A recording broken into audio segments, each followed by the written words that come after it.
ज्ञान गंगा गीता दर्शन। पूर्व प्रसंग में आप श्रवण कर रहे थे, भगवान श्री कृष्ण ने कहा जो अयुक्त पुरुष होता है, असंयमी पुरुष, उसके अंदर भावना नहीं होती, श्रद्धा नहीं होती, प्रेम नहीं होता, उसके अंदर भक्ति की भावना नहीं होती, भाव नहीं होते। और जो युक्त पुरुष होता है उसके अंदर भक्ति का भाव होता है। इसलिए हे अर्जुन सावधान, इंद्रियाणाम ही चरताम यन्मनो अनविधीयते तदस्य हरति प्रज्ञाम वायुर्नावमिवाम्भसि। भगवान श्री कृष्ण ने नौका का उदाहरण देकर अर्जुन को सावधान किया। जैसे नाविक नौका को चलाता है दरिया में, गंगा जी में, और बहुत तेज तूफान आ जाता है, तो नाविक उस नौका को जहां लगाना चाहता है वहां न लग करके तूफान के प्रभाव से वो दूसरी तरफ चली जाती है।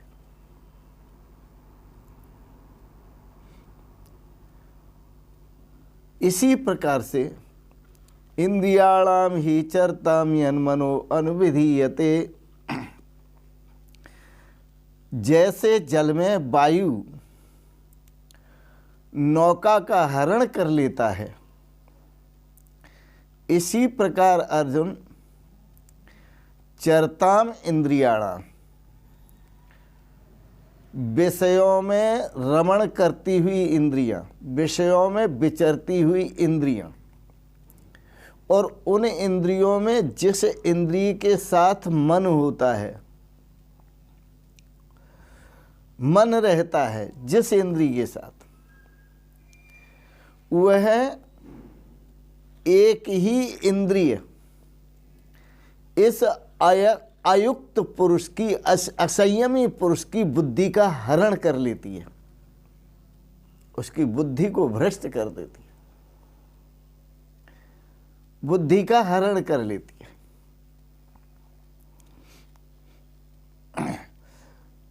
बंध इंद्रिय विक्षेप, बंधन किसे कहते हैं? जो असंयमी पुरुष की इंद्रियां विक्षिप्त हैं, बार बार विषयों में जाती हैं, विषयों में विचरण करती हैं, बंध यही बंधन है। बंध इंद्रिय विक्षेप,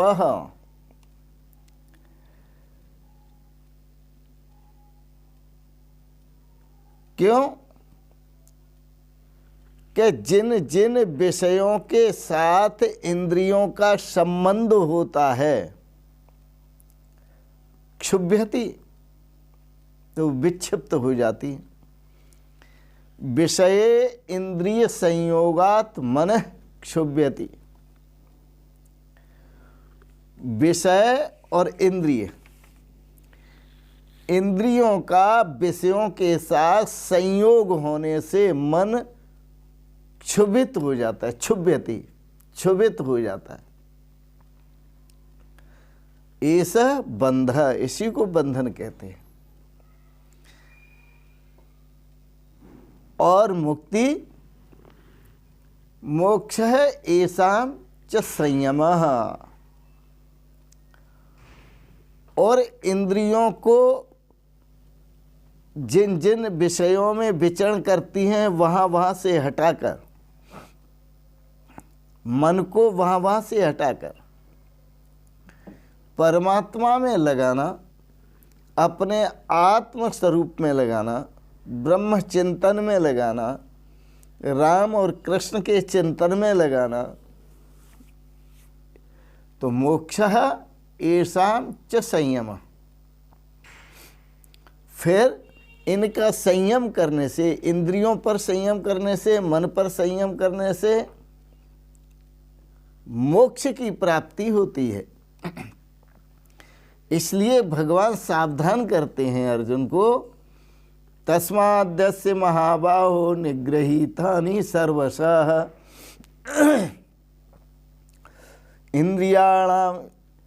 इंद्रियाणि इंद्रियार्थेभ्यस्तस्य प्रज्ञा प्रतिष्ठिता। भगवान श्री कृष्ण कहते हैं इंद्रियाणि इंद्रिया अर्थेभ्य, जो इंद्रियां अपने अपने विषयों में आकर्षित हो रही हैं, विचरण कर रही हैं, रमण कर रही हैं, भगवान श्री कृष्ण कहते हैं तानि इंद्रियाणि निग्रहीतानि।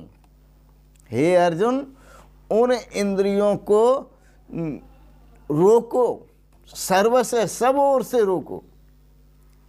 हे महाबाहो, इसलिए तुम उन इंद्रियों को रोको जो अपनी इंद्रियों को रोककर परमात्मा स्वरूप में लगा देता है, ब्रह्मात्मिक भाव में स्थित कर देता है। तस्य प्रज्ञा प्रतिष्ठिता, उसकी बुद्धि स्थिर बुद्धि कही जाती है, वही पुरुष समाधिस्थ पुरुष कहा जाता है।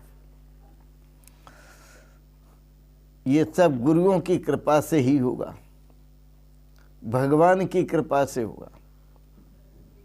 पूर्व प्रसंग में कह आए हैं बुद्धि प्रसादात,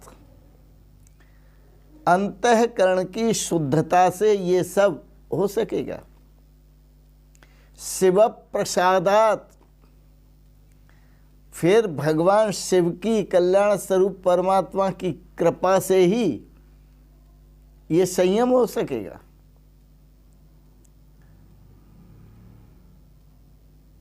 तो बुद्धि प्रसादात, शिव प्रसादात, और अंत में कहा गुरु प्रसादात। जब कोई सच्चा गुरु मिले और सच्चा मार्गदर्शन करे, हमको ऐसी बात कहे, इस ढंग से बात कहे जिससे हमारा मन, हमारी इंद्रियां विषय विमुख हो जाए और परमात्मा के अभिमुख हो जाए। इसलिए तो संत कहते हैं,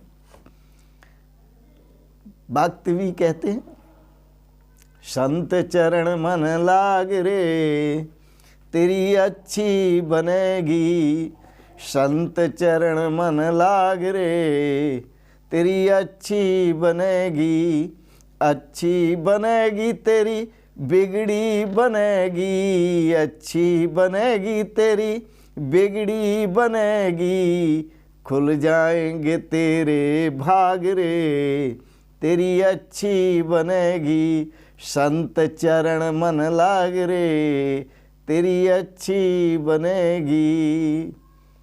बड़ा सुंदर है। आपने गीता दर्शन पर दार्शनिक विचारों को श्रवण किया, इसके लिए बहुत बहुत अनुग्रहित हैं।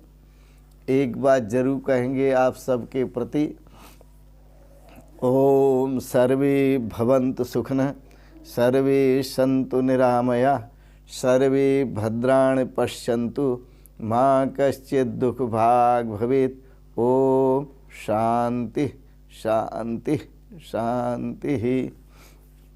आपने गीता पर दार्शनिक विचारों को श्रवण किया, आपको अच्छे लगे इनको सब्सक्राइब करें, लाइक करें और शेयर करें। इन शब्दों के साथ ही आप सबको सादर प्रणाम करते हुए ओम शांति शांति शांति। शिवोहम शिवोहम शिवोहम शिवोहम शिवोहम शिवोहम शिवोहम।